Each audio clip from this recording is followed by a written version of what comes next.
আসসালামু আলাইকুম। এই পর্বে দেখাবো মাইক্রোসফট এক্সেলের একটি গুরুত্বপূর্ণ একটি বিষয়, সেটি হচ্ছে আমার এখানে একটি অ্যামাউন্ট রয়েছে, আমি এখানে কন্ডিশন দিব। হ্যাঁ, এরপরে আমি যখনই এই সেল হাইলাইটের চেক বক্সে ক্লিক করব আমার এখানে হাইলাইট করে দেখাবে। আমি এখানে দেখুন 25,000 আছে এবং এখানে গেটার দেন আছে, তাহলে 25,000-এর উপরে যে অ্যামাউন্টগুলো রয়েছে যখনই আপনি সেল হাইলাইটে ক্লিক করলেন সঙ্গে সঙ্গে আমার এই ডেটাবেজে যে অ্যামাউন্টগুলো রয়েছে সেগুলো হাইলাইট করে দেখা যাচ্ছে। তো আমি চাচ্ছি এখানে লেস দেন ব্যবহার করব, আমি চাচ্ছি 25,000-এর নিচে। এরপর একটি সেল হাইলাইট করবেন, যেগুলো 25,000-এর নিচে যে অ্যামাউন্টগুলো সেগুলো আপনার হাইলাইট করে দেখাচ্ছে। তো এই প্রজেক্টটা করবেন কিভাবে, তো চলুন আমরা এটা দেখাই। তো আমার এখানে একটি ফরম্যাটিং করা আছে, সেলের কালার দেওয়া আছে এবং এখানে অ্যামাউন্ট দেওয়া আছে। তো আমি এই কন্ডিশনগুলো ব্যবহার করব কিভাবে, তো আমি এখানে সেল পয়েন্টারটা রাখবেন, এরপরে ডেটা যাবেন, ডেটা ভ্যালিডেশনে যাবেন। হ্যাঁ, এখানে ডেটা ভ্যালিডেশনে গিয়ে আপনার এখানে অ্যালাউ আছে অ্যানি ভ্যালু, এখানে ক্লিক করবেন। এখানে লিস্ট নামে একটি অপশন রয়েছে, এই লিস্টের এখানে যাবেন।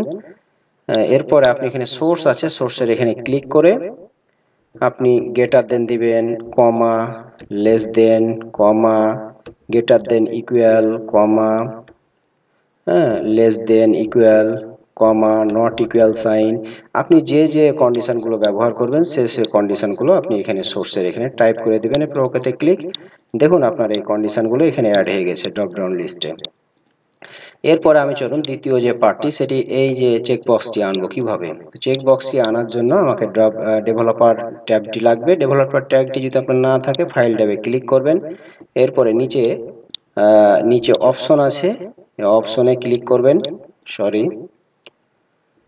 নিচে অপশন আছে, অপশনে ক্লিক করবেন।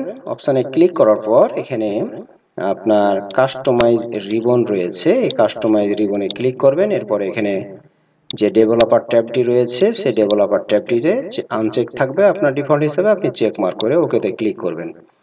এরপর ডেভেলপার ট্যাবে গিয়ে এখানে ইনসার্ট নামে একটি অপশন রয়েছে, এখানে ক্লিক করবেন। এখানে ক্লিক করার পর ওপরে একটি অপশন রয়েছে ফ্রম কন্ট্রোলের, এখান থেকে এই যে চেক বক্সটা আপনি এখান থেকে নেবেন। এখানে ক্লিক করার পর আপনি জাস্ট ক্লিক করবেন, এখানে একটি চেক বক্স চলে এসেছে, আপনি নামটি চেঞ্জ করে দিবেন এভাবে ডাবল ক্লিক করে। আপনি চাচ্ছেন যে সেল হাইলাইট, আপনি একটু বাড়িয়ে দেন। এর কালার আপনি দিতে পারবেন, আপনি এখান থেকে আমি একটু কালার দিলাম। আপনি আপনার মতন করে কালার দিবেন। তো এর অ্যাকশন, এটি যে চেক বক্স করলে, হ্যাঁ, এটির একটি সম্ভাব্য আউটপুট আমি নিয়ে আসি। হ্যাঁ, এই যে চেক বক্সটি নিয়েছেন ডান বাটনে ক্লিক করে ফরম্যাট কন্ট্রোলে ক্লিক করবেন। এরপরে এখানে সেল লিঙ্ক আছে, সেল লিঙ্কের এখানে ক্লিক করে এই সোর্সের এখানে ক্লিক করার পর আপনি যে কোনো একটি সেলে ক্লিক করে দিবেন। এরপর ওকেতে ক্লিক। এখন দেখুন আপনি চেক বক্সে ক্লিক করলে আপনার ট্রু আসছে এবং চেক বক্স আউট করলে এখানে লেখা আসছে ফলস, তাহলে এই চেক বক্সটা সঠিকভাবে কাজ করছে। এরপর আমি একটি ছোট্ট একটি ফাংশন দেখাই, আমি যে ফাংশনগুলো ব্যবহার করব হাইলাইটের জন্য। তো সমান কাউন্ট ইফ ফাংশনটা ব্যবহার করবেন, COUNT, হ্যাঁ, IF, কাউন্ট ইফ। প্রথম আছে রেঞ্জ, রেঞ্জ হচ্ছে আমি পুরো রেঞ্জটি দিয়ে দিলাম। এরপরে ক্রাইটেরিয়া হচ্ছে আপনার যে শর্ত, আমি চাচ্ছি প্রথমে কন্ডিশন এবং এম্পারসেন্ট অ্যামাউন্ট, মানে দুইটি ম্যাচ করার পরে আমাকে রেঞ্জ থেকে তথ্যটা দেখাবে।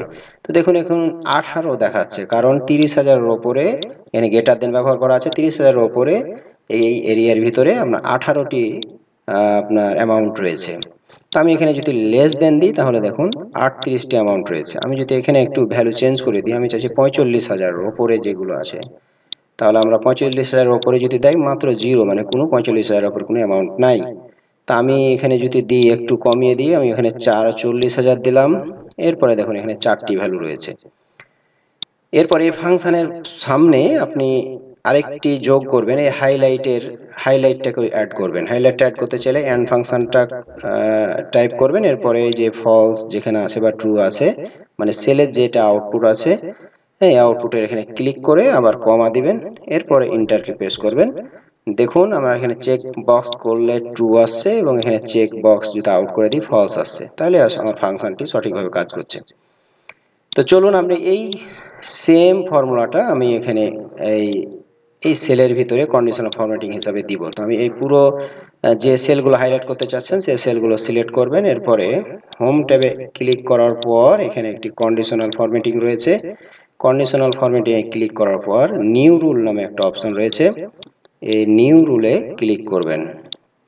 নিউ রুলে ক্লিক করার পর নিচে একটি অপশন রয়েছে use a formula to determine which cell to format. একটু জুম করে দেখাই তাহলে আপনার জন্য সুবিধা হবে। এই যে অপশনটি এখানে ক্লিক করবেন। এরপর এখানে টাইপ করবেন আপনি যে ফর্মুলাটি দেখালাম এন্ড, এরপর আপনি এর আউটপুটটা দিয়ে দিলেন। এরপরে কমা, তারপরে কাউন্টি ফাংশনটি টাইপ করবেন। County first bracket opening. তো আমি রেফারেন্স রেঞ্জ হিসাবে পুরো এরিয়াটি দিয়েছিলাম এখানে, কিন্তু আমি এখানে যেহেতু কন্ডিশনাল ফরম্যাটিং ব্যবহার করছি তাহলে প্রথম সেলটাই শুধু সিলেক্ট করবেন। এরপরে ডলার সাইনগুলো আপনি রিমুভ করে দেবেন ব্যাক স্পেস চেপে বা ডিলিট করে।